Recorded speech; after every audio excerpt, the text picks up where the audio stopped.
Meus amados irmãos, eu saúdo a todos com a paz do Senhor Jesus. Nós damos graças a Deus por mais essa grande oportunidade que o Senhor nos concede nessa tarde de realizarmos mais uma aula da nossa escola bíblica dominical, da síntese da nossa lição, que dessa feita será estudada no dia 26, próximo domingo, a lição de número 4, que tem como assunto o corpo como o templo do Espírito Santo. O textuário da nossa lição, ele diz assim: ou não sabeis que o nosso corpo é templo do Espírito Santo que habita em vós, proveniente de Deus, e que não sois de vós mesmos, 1 Coríntios 6, e o versículo 19. E a verdade prática diz assim: ter consciência de que nosso corpo é a habitação do Espírito Santo faz toda a diferença na maneira como prosseguimos, né? ou possuímos. Meus irmãos, a nossa lição dessa semana ela vai tratar exatamente do assunto do nosso corpo como templo e morada do Espírito Santo, né? Hoje nós vamos ver diante dessa lição algumas coisas que muita gente acha que o corpo é e que o corpo não é, né? Nós vamos ver que alguém até já disse meu corpo, minhas regras, mas no textuário da nossa lição que nós lemos aqui nessa tarde, você já vê o apóstolo Paulo dizendo, 6 e 19 da sua primeira carta aos Coríntios, que nós não somos de nós mesmos, mas nós somos de Deus. O nosso corpo é de Deus. Então, se o nosso corpo é de Deus, é a habitação dele, nós precisamos zelar por esse corpo, devemos zelar pela integridade do nosso corpo. A introdução da nossa lição, ela diz que na lição anterior nós vimos como o pecado, ele afetou o corpo humano, trazendo sofrimento e morte.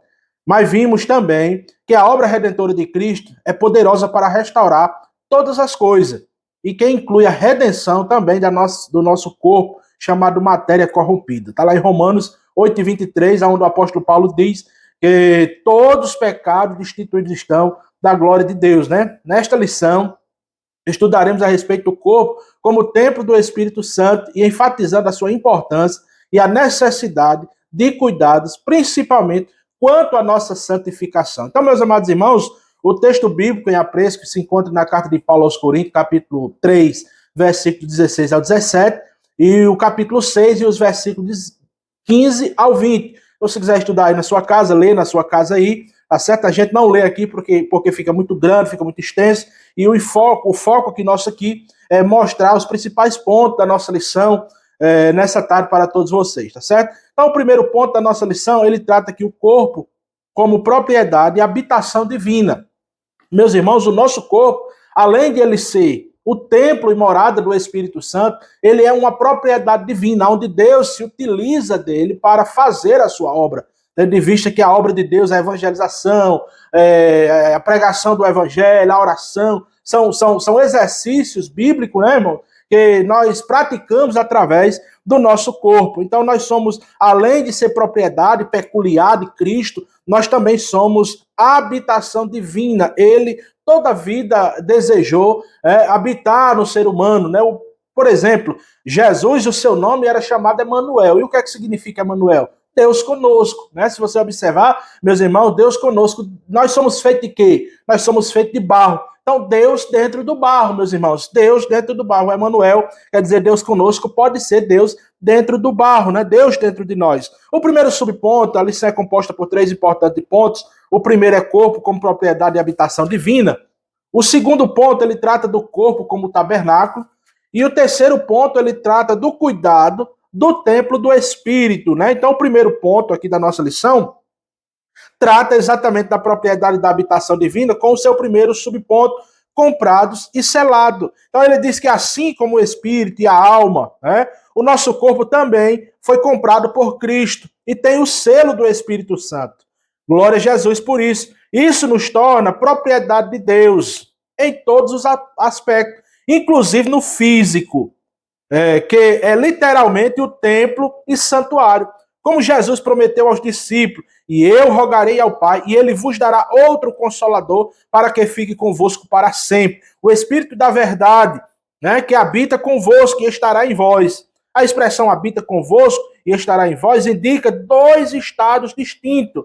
Antes da morte e ressurreição de Jesus Cristo, os discípulos tinham a presença do Espírito Santo com eles. Depois depois passaram a tê-lo dentro dele, pela experiência da regeneração, como acontece com todos os que nascem de novo, como propriedade e habitação divina. Temos que nos santificar e nos dedicar a Deus por inteiro. Entregar-se ao que diz, aos que dizem que ele quer apenas o coração. Há quem diga que ele quer apenas o coração. Então veja aqui, meus amados irmãos, o primeiro subponto da nossa lição, que ele trata aqui do corpo, comprado e selado. O Espírito de Deus, meus irmãos, ele nos selou. Nós somos selados pelo Espírito Santo da promessa no momento em que confessamos a Cristo como Salvador da nossa vida, como entregamos a nossa vida para Ele ter o domínio de tudo, nós passamos a ser selados pelo Espírito Santo, como disse Paulo lá na sua carta aos Coríntios. E ainda, meus irmãos, aqui ele conta duas situações interessante. O Espírito Santo, na época de Jesus, quando Jesus estava aqui na terra com os seus discípulos, eles tinham o Espírito Santo como forma de presença, porque Jesus ainda estava aqui, eles tinham o Espírito Santo, a presença do Espírito Santo, mas a partir de que Jesus ele subiu lá em João capítulo 14, ele disse que Jesus disse, eu rogarei ao Pai, e ele vos mandará outro Consolador que fique com vocês para sempre. Ele diz o Espírito da verdade, que o mundo não pode conhecer, nem pode receber, mas vocês conhecem, e ele habitará em vocês. Então, quando é que o Espírito Santo habitou na gente, irmão? Quando não é qualquer pecador aí do mundo que vive praticando pecado, o Espírito Santo nos selou, quando um dia nós entregamos a nossa vida a Cristo, confessamos a Ele como Salvador e Senhor da nossa vida, aí o Espírito Santo passou a fazer morada nesse corpo material, meus irmãos, executando a sua obra. Qual é a obra do Espírito Santo, irmãos? Tendo em vista que nós precisamos a cada dia nos santificar para que não entristeçamos esse Espírito que habita em nós, que por meio da sua obra no nosso corpo, nós evangelizamos. Os dons espirituais, eles são expostos, eles são colocados para a edificação da igreja através do nosso corpo, por obra do Espírito Santo que habita em cada um de nós. Então a gente precisamos, nós precisamos entender isso, que a expressão habitar convosco, ela está em vós, indica dois estados distintos. Antes eles só tinham a presença, vamos dizer assim, na sua vida, Jesus disse, soprou e disse, recebei o Espírito Santo como uma forma de autoridade, eles receberam. Mas a partir do momento que os discípulos decidiram seguir a Cristo de todo o coração, e nós também, tanto eu como nem você, meus amados irmãos, ele passou agora a fazer parte de nós, dentro de nós, exatamente, morando, essa habitação, onde disse Paulo, Deus não habita em templo feito por mão de homem, lá em Coríntios, ele estava dizendo, porque os coríntios tinham uma legalidade muito grande, que Deus só habitaria na igreja, no templo, meus irmãos, mas nós sabemos que o templo, hoje, é um lugar onde nós nos reunimos, para cultuar uma fé coletiva, e Deus se faz presente aqui, mas habitar, morar, ele mora dentro do crente, que dedica a sua vida a ele, numa situação de santidade, de se abster das coisas que desagradam a Deus. Quando nós fazemos isso, nós temos essa presença maciça do Espírito Santo na nossa vida, e isso é desenvolvido através de quê? Do fruto do Espírito, onde está lá em Gálatas capítulo 5, no versículo mais precisamente 22, onde Paulo fala do amor, da bondade, da longanimidade, da temperança. Tudo isso, meus irmãos, é desenvolvido no nosso corpo, através do Espírito Santo que habita em nós, tá certo? Glória a Jesus por isso. Ele diz ainda, meus irmãos, que há pessoas que digam que Deus só quer o coração. Mas não, irmão, Deus não só quer o coração. Paulo, escrevendo aos Tessalonicenses, ele diz que o corpo, a alma e o espírito ele deve ser preservado e irrepreensível para a vinda de nosso Senhor Jesus Cristo. Não é só, Deus não quer só o coração, assim também como não quer só a alma, nem só o espírito. Olha, irmão, tendo em vista que Deus foi quem criou o nosso corpo, a partir do pó da terra, criou o primeiro homem, Adão, soprou nas suas narinas o espírito e o homem foi feito alma vivente. Aí Deus agora só vai querer o coração do ser humano. Não, irmãos, a Bíblia diz que o homem, quando ele morre, quando ele morre, passa dessa vida para outra, irmãos, o corpo ele volta para o pó, para ser reservado ali. No dia da vinda, no dia do arrebatamento da igreja, se o camarada for cristão, tiver partido dessa vida para outra, tiver sido fiel a Deus, tiver sido um crente fiel em Jesus, irmãos, a Bíblia diz que o corpo ressuscitará primeiro, e Paulo diz isso na sua carta aos Tessalonicenses, e será transformado. Qual é o corpo? É esse corpo nosso aqui, esse corpo que um dia a terra vai comer, meus irmãos, um dia ele será transformado, Deus vai requerer ele da terra, de onde quer que ele esteja, para transformar num corpo glorioso, semelhante ao de Cristo. Então, meu irmão, nós devemos entender isso, que Deus ele não só quer o coração, Deus não trabalha. Eu não digo nem que Deus é açougueiro, as pessoas dizem Deus é açougueiro, não. Deus não é açougueiro, Deus não quer somente o seu coração, a matéria, mas Ele quer o seu corpo, Ele quer a sua alma, Ele quer o seu espírito preservado para o dia da vinda dele. Glória a Jesus por isso, né? Irmãos, e ele diz aqui no segundo subponto da nossa lição, ele diz, não sabeis vós, ele diz, a pergunta é retórica, né? A pergunta retórica feita por Paulo aos Coríntios indica que, apesar de ensinados, né, faltava-lhe uma compreensão espiritual e correta acerca da mordomia do corpo. O apóstolo ele faz semelhante indagação por 4 vezes, né? Os coríntios eles eram imaturos, carnais, e por isso havia tantos pecados entre eles. Misericórdia, né? Discussões que visam negar a necessidade de santificação do corpo, ou da forma corpórea, né, do homem, são sinais de imaturidade e carnalidade, inclusive as relativas ao versículo, ao vestuário. Né? Veja aqui que coisa interessante, meus irmãos, que a igreja de Corinto, por exemplo, a igreja de Corinto, a igreja dos romanos, a igreja de Éfeso, foram igrejas, meus irmãos, que deram muito trabalho ao apóstolo Paulo, na sua vida ministerial, mas a igreja de Corinto, ela se destaca pela sua carnalidade, assim como se destaca também pelos dons espirituais que havia naquela igreja, mas era uma igreja imatura, uma igreja carnal, e havia dissensões, havia disputa, havia tanta coisa, havia tanta carnalidade dentro daquela igreja que Paulo chega a repreender, falar severamente aqueles irmãos, e chegaram a até entender que o corpo não era preciso ser santificado, e aqui, meus irmãos, eu digo a vocês que os coríntios, né, muitas das vezes, eles entraram pelo caminho do gnosticismo, do maniqueísmo, do catarismo, irmãos. O que é isso, meu irmão? São correntes de pensamento, meus irmãos, que... O que é que eles dizem? Eles dizem que a matéria, que o corpo, irmãos, é mau. Diz que o corpo ele é a prisão da alma, ele aprisiona a alma, e a alma precisa ser liberta desse corpo. E para que isso aconteça, o corpo precisa ser mutilado, o corpo precisa ser desprezado, o corpo precisa ser destruído, irmãos. E isso é uma doutrina diabólica, é uma doutrina satânica, quando ensina, meus irmãos, que a matéria, que é o corpo que Deus criou, é mau. Tendo em vista que os coríntios foram repreendidos por Paulo acerca desse tão importante assunto. Então ele diz, os coríntios eram imaturos e carnais, e por isso havia tantos pecados dentre eles. Aí ele diz, as discussões que visam negar a necessidade da santificação do corpo são sinais de imaturidade e carnalidade, inclusive as relativas aos vestuários. Olha, irmãos, se o corpo é um templo e morada do Espírito Santo, nós precisamos guardar, nós precisamos zelar esse corpo. E aqui o comentarista ele bota aqui a questão da vestimenta. Você já pensou, irmãos, uma pessoa que tem o seu corpo, que tende ao seu corpo a glorificar a Deus, ele andar com a roupa, uma mulher andar com a roupa indecente, um homem andar com... Eu não estou falando aqui quando eu não falo só de mulheres, mas eu falo também de homens que usam roupa indecentes, né, irmãos, que não condiz com a sua masculinidade, a mulher usa roupa que não condiz com a sua feminilidade. Então isso precisa ser visto à luz das Sagradas Escrituras, que Paulo ele tratava sobre isso, e o ser humano ele precisa entender que o corpo dele foi feito para glorificar a Deus, foi feito como corpo de honra e não para desonrar. E aqui eu deixo um conselho, né, irmãos? Alguém diz, mas a Bíblia não fala de roupa? Fala, meu irmão. A Bíblia fala de roupa. Sim, Pedro diz que as mulheres que fazem profissão de servir a Deus, elas precisam andar com traje honesto. Aí eu pergunto a você, o que é um traje honesto, irmão? O que é um traje honesto? O que é um traje honesto para uma mulher? O que é um traje honesto para um homem? Me diga aí, irmãos. Eu não estou falando de calça, eu não estou falando de... Eu estou falando de vestimenta. O que é um traje honesto para uma mulher? O que é um traje honesto para um homem? Então o corpo precisa ser coberto.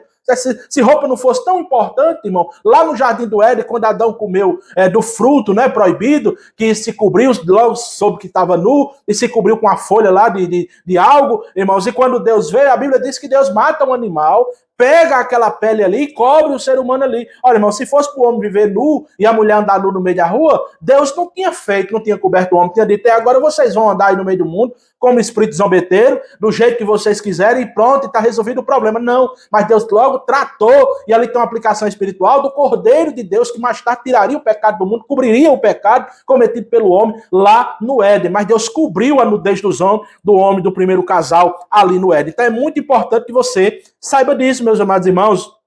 Então ele diz mais aqui ainda, meus irmãos, que visam negar a necessidade dessa sinais e... Aí ele diz, depois do pecado, Adão e Eva se cobriram, olha aí, com aventais de folha de figueira. e Deus substituiu por roupas de pele, demonstrando que o corpo, né, seja a mulher, seja o homem, não deve ser fragelado. Olha aí, irmão, não deve ser fragilmente coberto e fica sujeito à exposição como objeto de quê? De tentação e de cobiça. O padrão moral, segundo Deus, é mais elevado que o nosso. Olha aí, meus irmãos, um corpo, né, que às vezes alguém usa uma certa roupa, eu não sei qual é a intenção de que alguém usa, às vezes para trazer cobiça, trazer olhares, né? E tem gente que vai mais fundo ainda, diz o que é bonito é para se mostrar. Não, meu irmão, o que é bonito se tratando do homem, se tratando da mulher, irmãos, para o seu marido, né? Para o marido para a mulher para o marido, e aqui, e ambos, meus irmãos, mas para mostrar para o mundo, isso é errado, isso é um pecado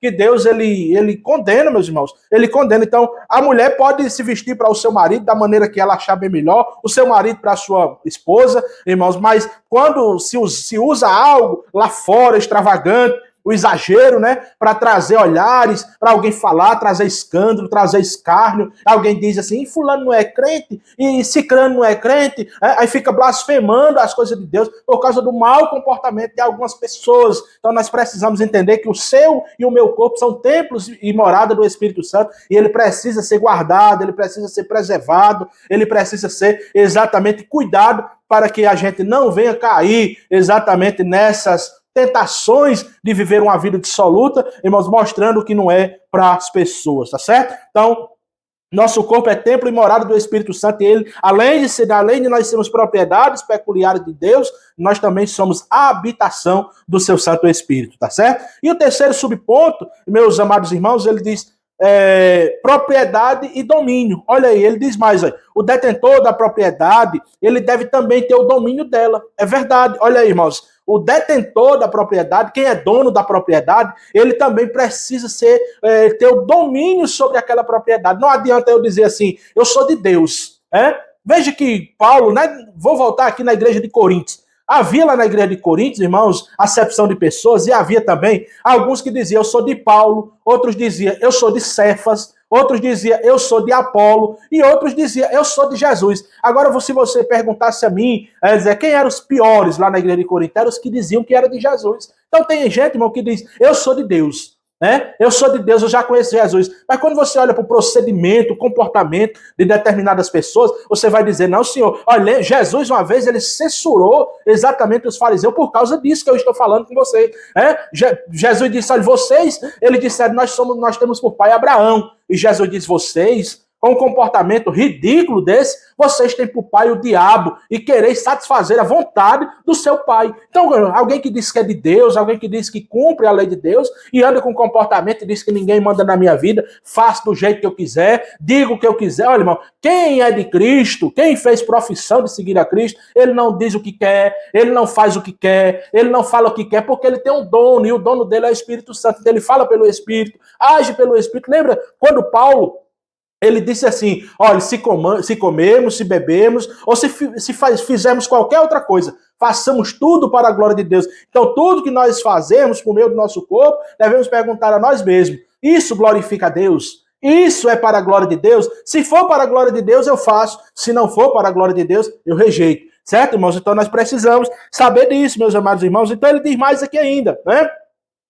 E não para a impureza. Olha aqui o que ele diz. Isso aqui é muito sério. Olha. Se pertencemos ao Espírito, devemos viver sob o seu domínio. Como enfatiza Paulo,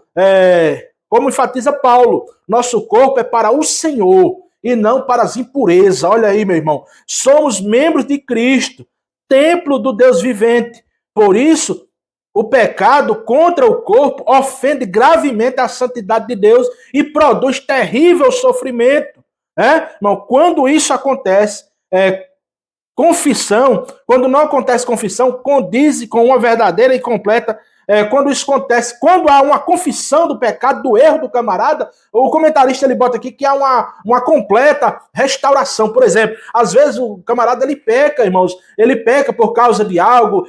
Pedro diz, filhinhos, não pequeis, mas se vocês pecarem, vocês têm um advogado, um justo juiz, o Senhor Jesus está lá, mas ele não está dando aqui ênfase para o camarada viver no pecado, mas ele está dizendo que nós somos pecadores, irmãos, e por algum motivo, se viemos a pecar, porque a gente tem o costume de dizer, meus irmãos, que a culpa é de Adão, né? A culpa do pecado é de Adão. Adão abriu a porta, mas Adão teve escolha, como você e eu tenho, de fazer o que é certo e o que é errado. Veja que Deus disse a Caim, disse, ai Caim, se porventura você fazer o que é certo, o que é bom, não tem aceitação para ti, mas se você resolver fazer o que é mal, o pecado jaz à porta. E ele te dominará. Deus disse a Caim isso aí, irmão. Então, isso mostra que nós temos a escolha. Não devemos viver fazendo erro, irmãos, e botando o pecado como o próprio Adão, né? Quando Deus disse a Adão, quem foi? Cadê você? Ele disse, eu ouvi a sua voz ecoar pelo paraíso e me escondi. Aí a gente tá nu aqui. Deus disse, quem disse a você que você tá nu? Aí Adão disse, Adão botou a culpa em Deus, irmãos. A mulher que tu me deste. Olha aí o que Adão disse. A mulher que tu me deste, me deu do fruto e eu comi.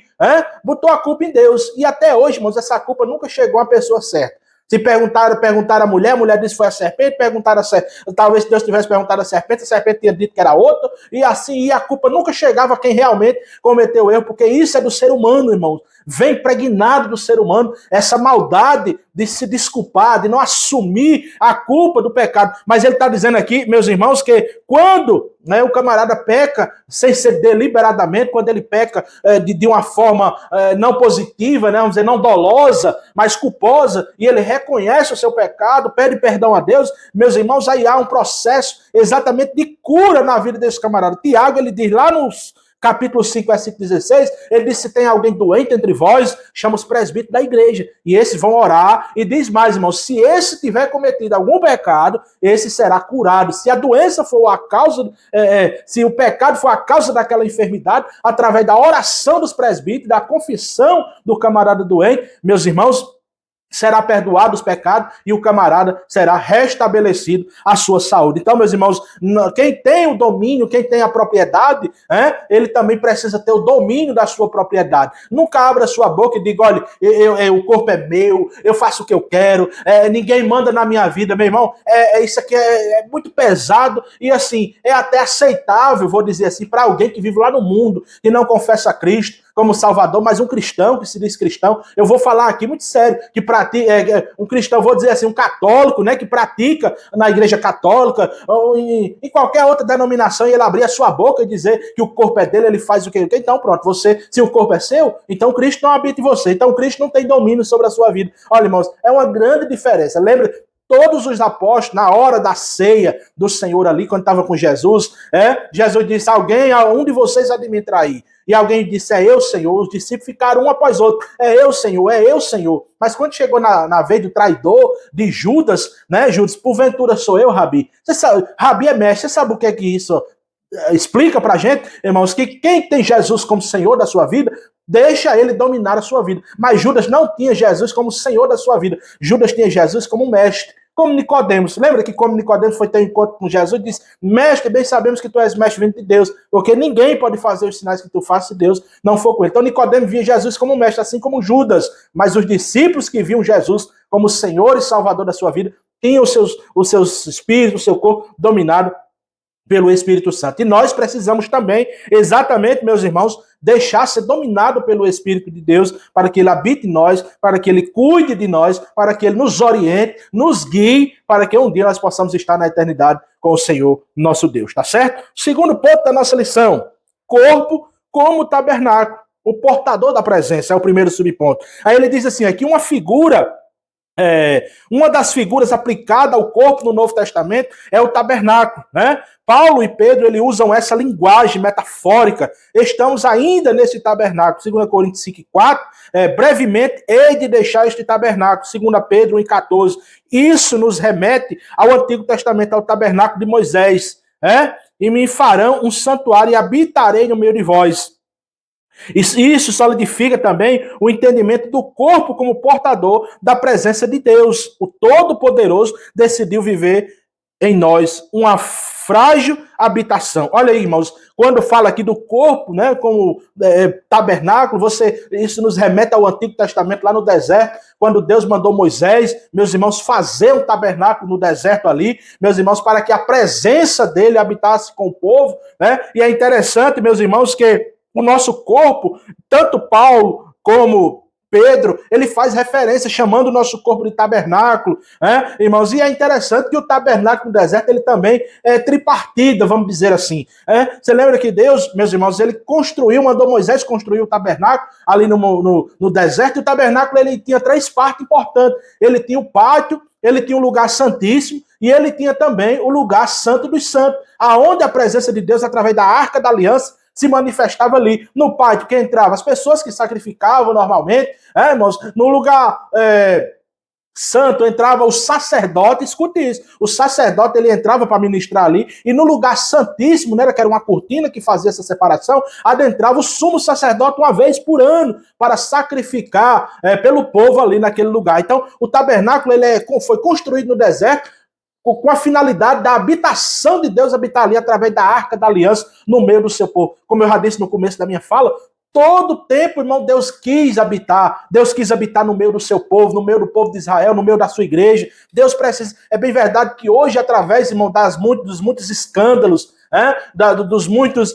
disse-me-disse, fala das podridão que há por aí pelo mundo afora, tem deixado o Espírito de Deus entristecido, mas irmão, Deus ele nunca deixou o seu desejo de habitar dentro do crente, de habitar na pessoa do crente que se santifica. É tanto que alguém que se destaca, alguém que busca através da oração, alguém que busca através da leitura da palavra, exercício espiritual, que busca através da santidade, se guardando o seu corpo, irmãos, isso deixa o Espírito à vontade para trabalhar. Veja que, irmãos, às vezes a gente fecha a porta do Espírito para que ele não entre, a porta para o Espírito para que ele não entre na nossa vida.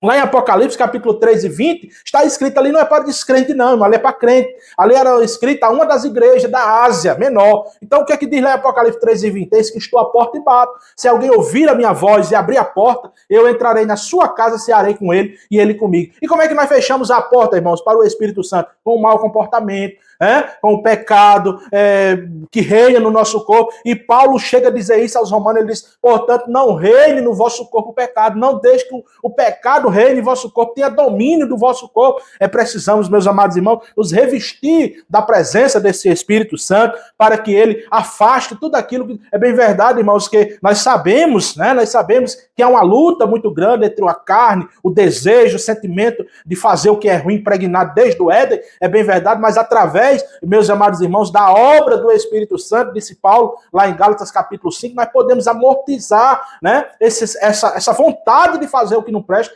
Através do Espírito nós podemos amortizar, através de quê? Mortificando a nossa carne, através do jejum, da oração, da leitura da palavra, da santificação do nosso corpo, meu irmão. Então nós precisamos saber disso, meus irmãos, que o nosso corpo, ele é um templo e morada do Espírito Santo, e nós somos, assim como o tabernáculo, portador da presença divina, né? O segundo subponto, ele até trata sobre isso, da tricotomia do tabernáculo, né? Ele diz que a analogia do tabernáculo reforça também o aspecto humano, né? A composição de três partes, assim como a identificação feita no deserto. Aí ele diz o quê? O tabernáculo compreendia o primeiro lugar, como eu já falei, o pátio, um espaço externo aberto, o lugar santo, né, que era onde entrava o sacerdote, e o lugar santíssimo, um espaço interno, único e coberto, separado apenas por um véu, aonde o sumo sacerdote adentrava uma vez por ano. E o nosso corpo, irmão? O nosso corpo é composto, é um ser tricotômico, né? Composto por espírito, alma e corpo, assim como o tabernáculo, que era portador da presença de Deus, o nosso corpo, como portador também da presença do Espírito Santo na nossa vida, é um ser tricotômico. O homem, ele é um ser tricotômico, tá certo? Então, o que lembra o túnel, né? A túnel de visão entre a alma e o espírito. Quando o tabernáculo ele foi levantado, a glória do Senhor encheu completamente. Assim é a presença do Espírito Santo na vida do crente. Olha aí, irmãos, enche-o em sua integridade, corpo e alma e espírito. Isso se torna ainda mais evidente na gloriosa experiência pentecostal. Olha aí, irmãos, que quando o apóstolo Pedro estava lá em Cornélio, na casa de Cornélio, pregando o evangelho, diz que pregando essa palavra, falando essa palavra, o Espírito caiu sobre eles lá, quer dizer, de uma forma plena na vida daqueles homens, irmãos, habitando ali no seu corpo material. E, irmãos, o resultado disso, meus irmãos, eles começaram a profetizar, a falar em outras línguas. Glória a Jesus por isso. Então, nós precisamos também saber disso, irmãos, que assim como o corpo, como o tabernáculo fazia, era algo dividido em três partes, o nosso corpo também, irmãos, corpo, alma e espírito. E a palavra de Deus ela é apta para ir até na divisão, como diz o escritor aos Hebreus, tá certo, meus irmãos? Aí ele diz mais aqui ainda, um tabernáculo guiado, né? Mas o tabernáculo ele era guiado pela presença de Deus. Lembra? A Bíblia diz que a nuvem, quando baixava, eles estavam ali, né? No deserto, ficavam ali parados. Mas quando a nuvem levantava, Deus estava dizendo a Moisés, desarma o tabernáculo, vamos embora que eu quero levar vocês para outro lugar. E assim é a nossa vida, né? Quando é guiada pelo Espírito Santo. Ele diz assim, outra lição espiritual que extraímos da metáfora do tabernáculo é a importância de ter a presença de Deus como guia permanente e eficaz em nossa vida. Se a nuvem do Senhor, olha aí, que estava sobre o tabernáculo, se levantava, os filhos de Israel caminhavam. Se não se levantavam, permaneciam no mesmo lugar.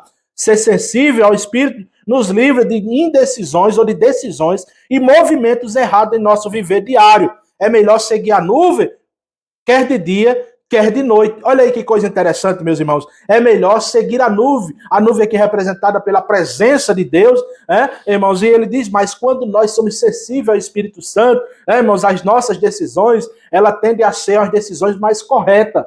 Isso não estou dizendo que a gente vai errar, mas quando nós somos sensíveis à voz do Espírito Santo, oramos a Ele em alguma decisão, Ele nos orienta a tomar uma decisão, irmãos, correta.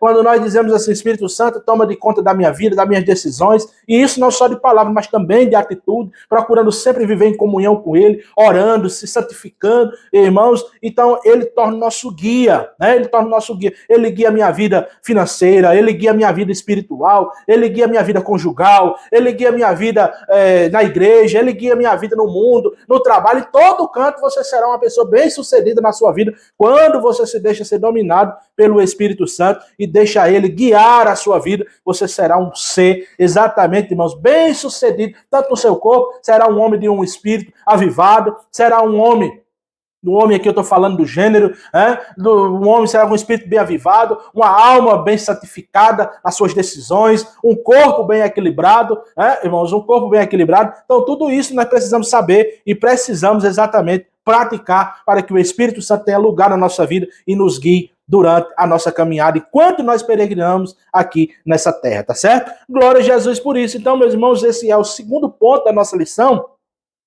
E o terceiro ponto ele é muito importante também, que ele fala do cuidado do templo do Espírito. O cuidado que eu e você precisamos ter, exatamente, irmãos, com esse templo, que é o nosso corpo. Aí, aqui ele coloca aqui o primeiro subponto, fugir da prostituição. Fugir da prostituição. Aí ele bota aqui, o substantivo grego, porneia, traduzido como prostituição em 1 Coríntios 6,18, tem um significado amplo, referindo-se à impureza. Olha aí, irmão. Impureza e imoralidade sexual no sentido geral. Toda a prática, aí ele coloca aqui, toda a prática sexual fora do casamento, ela está embarcada nesta expressão, irmãos. Qual expressão? Imoralidade. Irmãos, nós sabemos que o Deus ele criou o homem, criou a mulher e deu uma ordem a Adão lá no paraíso, crescer, multiplicar e encher toda a terra. O sexo em si, ele é algo de Deus dentro do casamento. Dentro do casamento, o marido, a mulher pode se desfrutar um do outro. É tanto, meus irmãos, que Paulo ele chega a dizer que o corpo do marido não pertence mais a ele, nem o corpo da esposa, mas pertence a ambos. Cada um tem um sentido de domínio do corpo do outro. Então, é uma forma de Deus, meus irmãos, ser glorificado também através do sexo dentro do casamento. Agora, meus irmãos, quando isso foge, irmãos, e aqui está incluso todo tipo de pornografia, de virtual, seja ele o que for, isso foge da ética cristã, isso foge exatamente do equilíbrio que nós devemos ter do nosso corpo, isso passa a ser exatamente o que disse aqui Paulo, imoralidade sexual, e isso é um perigo, irmãos, e isso entristece o Espírito Santo de Deus. Então, ao usar o verbo fugir da prostituição, é uma voz ativa, fugir ou para longe, nós devemos fugir, meus irmãos, de tudo aquilo que venha exatamente provocar o pecado. O salmista, no Salmo 101, versículo 3, ele disse, eu não porei o que é mal diante dos meus olhos. Jó, escrevendo 31:1, ele diz, sabe o que? Ele diz assim, eu fiz um concerto com os meus olhos Como poderia, pois, fixar em uma virgem? Então nós podemos, irmãos, observar aqui que através das Sagradas Escrituras, nós temos que ter essa vigilância, manter o cuidado no que a gente olha, no que a gente conversa, irmão, tem que ter com quem conversa, a intenção que tem essa conversa, tudo isso nós precisamos nos guardar exatamente, irmãos, para que não venhamos pecar contra o Espírito Santo, meus amados irmãos, através do nosso corpo, e isso trazer prejuízos, irmãos, que às vezes é irreparável, né?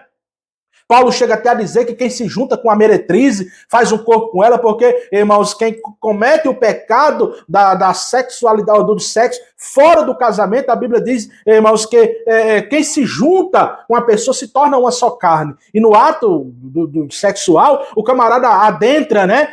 Eles são encaixados e torna-se uma só carne. É por isso que é um pecado terrível. E Paulo diz que todo pecado cometido é fora do corpo. Mas o que se prostitui, ele peca contra o seu próprio corpo, porque se faz um com a meretriz. Então é um pecado terrível que deve ser evitado exatamente ao servo de Deus, à serva de Deus, tá certo? Então ele diz mais aqui ainda, meus irmãos, ele diz, fugir, ele diz, Paulo aponta para a necessidade de ações concretas que nos ponham a salvo das terríveis e maléficos das impurezas sexuais. O que começa pelo cuidado, olha aqui, com o quê? Com o olho, né? É o que o salmista diz, não porém o que é mal diante dos meus olhos, e Jó diz, eu fiz um concerto dos meus olhos, como eu poderia fixar numa virgem? O que vemos o que vemos e como vemos determina se o nosso corpo será cheio de luz. Jesus disse, irmão, lá em Mateus 6:22, ele disse que a candeia do corpo é os olhos. Ele disse, todavia, se os vossos olhos for mal, todo o seu corpo será mal também. Ou seja, se o pecado dos olhos, irmãos, adentro no corpo, ele contamina todo o corpo. Então, nós precisamos ter muito cuidado com isso, meus amados irmãos.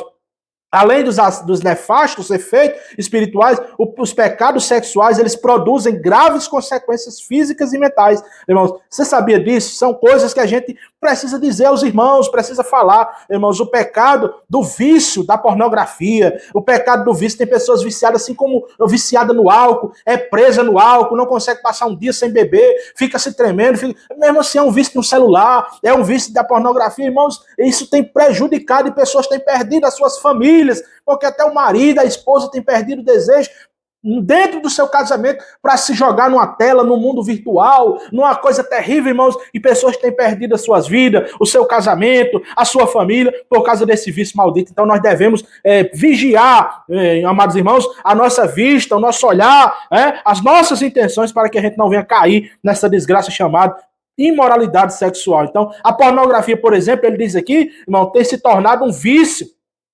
altamente destrutivo, né? O alerta divino é imperativo. Ele diz o quê? Fugir. Nós devemos fugir, né? Paulo, ele diz que nós devemos abster de toda a aparência do mal. Alguém acha que o pecado é só consumado, né? É só sair, ter intimidade com outras pessoas. Não, meu irmão. Não, você deve fugir daquilo que aparenta ser mal, daquilo que aparenta, irmão, lhe tirar da presença. É só aparência. É só aparência. Tenha discernimento de espírito. Isso aqui não glorifica a Deus. Isso aqui vai me levar pelo negócio que não vai agradar a Deus. Eu tenho que fugir disso aqui. Então, fuja de toda a aparência do mal. Abstendo de toda a aparência do mal, disse o apóstolo Paulo, tá certo?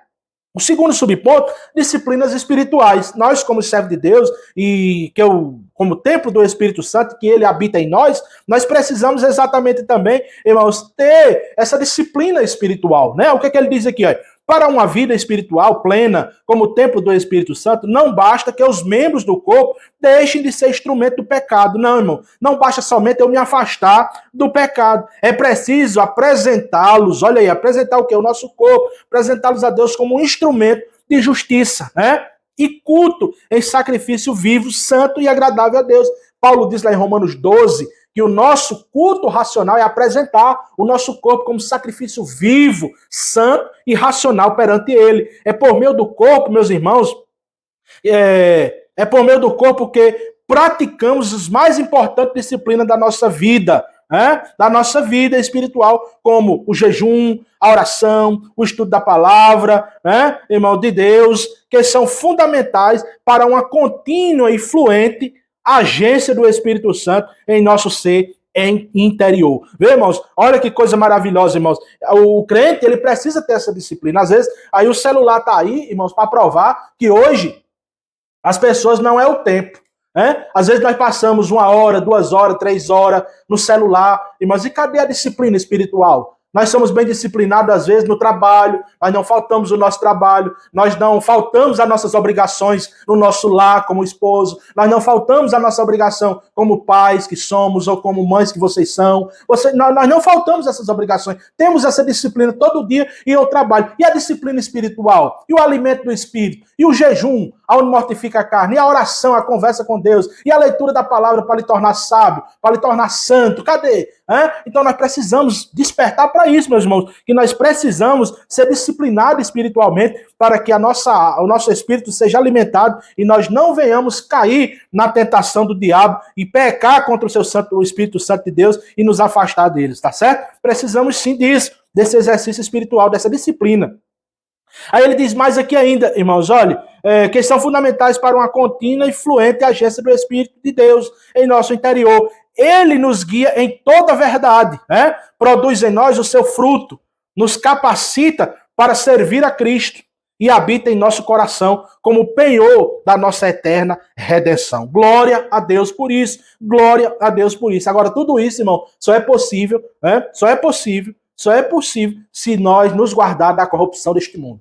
Se a gente só falar aqui e não colocar em prática, irmãos, isso aqui vai requerer um preço mais tarde. Paulo, escrevendo a sua segunda carta aos Coríntios, capítulo 5, versículo 10, ele diz que todos um dia hão de estar ante o tribunal de Cristo para receber o que fez por meio do corpo, seja bem ou seja mal. Se você não cuida do seu corpo, se você não cuida da sua alma, se você não cuida do seu interior, irmãos, você um dia vai prestar conta. E alguém que diz meu corpo, minhas regras, mais tarde Deus vai requerer de você. Aí eu quero ver você dizendo, Deus, eu não sabia. Eu estou dizendo através da palavra de Deus nessa tarde, a você, dizendo através das santas e sagradas escrituras, que o nosso corpo é templo e morada do Espírito Santo.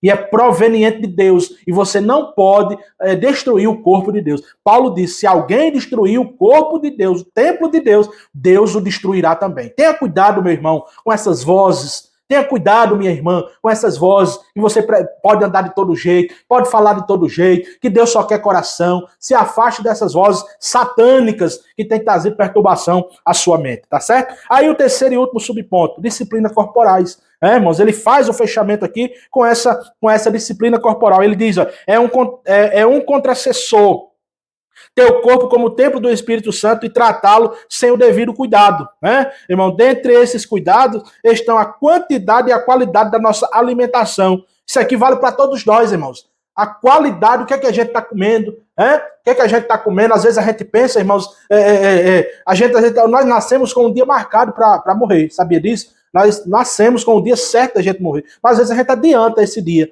Como, irmão? Nos alimentamos mal, não praticando algum tipo de exercício, irmãos, comendo demais. Tudo isso são prejudicial ao corpo. Como templo do Espírito Santo, a gente precisa ser equilibrado. A gente precisa ser equilibrado. Porque se a gente não for equilibrado, irmãos, isso vai trazer prejuízo mais tarde e a gente chega lá na cidade santa mais rápido. Glória a Jesus por isso. Então, dentre esses cuidados estão a quantidade e a qualidade da nossa alimentação. Às vezes, se afirma em tom joncoso, que crente não bebe, mas come muito. Isso é um pecado. A gula é um pecado, misericórdia. Está lá escrito, irmãos? Não seria reflexo da falta de moderação de alguns? Isso aqui ele está fazendo uma pergunta e eu respondo sim, com certeza sim. Além do aspecto alimentar, o descanso, especialmente o sono, está lá no Salmo 127:2, exercício físico, também são importantes cuidado para o corpo e a mente. Cabe-nos também fazer o uso regular dos meios de saúde preventivos e curativos disponíveis aí no mundo, irmãos? Olha, além do exercício corporal, uma boa alimentação, um sono reparador que a gente precisa, diz a medicina, a ciência, que a gente precisa dormir pelo menos 8 horas para ter um corpo restaurado, para que a gente tenha um sono bem reparador, bem equilibrado, Precisamos comer pequenas quantidades de comida, precisamos nos exercitar esse corpo, por mais que ele seja matéria, que um dia vai se desfazer, nós precisamos cuidar dele também, E também precisamos ir aos médicos. Tem alguém que pensa, irmãos, que está com a doença de Deus vai me curar, sendo que às vezes é uma coisa bem simples, que vai ali no hospital, uma dor na coluna, eu estou com uma dor no peito e vou orar para Deus curar. Vai no hospital, meu irmão, toma uma injeção, faça um exame, procure saber o que é que você tem para tratar antes. Não vá nessa onda que Deus cura. Deus pode. olhe para cá e escute. Deus pode curar, mas Deus deu a inteligência e a medicina aos homens para que ele trate algo. Agora, quando a medicina chega e diz assim, olha, não tem mais cura, pode comprar o plano funerário e você vai morrer, aí é a vez de Deus dizer, não, agora é comigo. O homem só foi até aqui, agora eu resolvo. Mas enquanto, irmãos, coisas simples, a gente tem se tornado coisa muito grave, porque a gente tem sido exatamente displicente, a gente tem sido desobediente. Não vai no hospital, passa a noite com a dor, uma ansiedade, não procura um psicólogo, não procura um psiquiatra, alguma coisa para ser orientado, uma coisa, e fica nessa mesmice, e daqui a pouco está doente, e tem uma doença grande e pode lhe levar até a morte. Nós temos visto pessoas e relatos de pessoas que têm tirado a sua vida por causa, irmão, de pensar algo bobagem e achar que Deus vai curar e não procura o médico, e às vezes está aí no problema. Então, não é pecado não você procurar o médico não, irmão. Não é pecado não, vá com fé, peça a Deus, e Deus pode lhe curar, mas o médico está aí para avaliar a sua situação, tá certo? Deus lhe abençoe, Deus lhe ajude, e nós chegamos ao fim de mais uma leitura, de mais uma lição bíblica. Eu espero que você tenha sido, ou vá ser, quando assistir esse vídeo, impactado pelo conhecimento da palavra de Deus, pelos versículos que foi citado, pela palavra grandiosa do nosso Deus. O objetivo é esse, irmão. O meu objetivo é esse, é alcançar a sua vida através da palavra de Deus. É que você seja um crente fiel a Jesus e que um dia nós possamos estar nas mansões celestiais. Eu estou falando aqui, muitas pessoas nem me conhecem, mas um dia no céu nós vamos conhecer e vamos dizer assim, irmão, eu assisti a aula, eu fui crente através da aula que os irmãos deram, não só nesse canal, mas tem muitos outros canais que transmitem a palavra de Deus e a palavra tem sido pregada, Deus tem sido glorificado e vida tem sido edificada pelo poder dessa palavra. Então, que Deus em Cristo lhe abençoe e lhe guarde e que lhe dê uma semana abençoada. E domingo nós estamos presencialmente na escola bíblica dominical falando da mesma lição, com mais detalhes, com mais afinco, e com mais algumas discussões fora que não tem aqui, que tem no livro do comentarista e na palavra de Deus. Que Deus lhe abençoe. Até a próxima aula, se assim o Senhor nosso Deus nos permitir.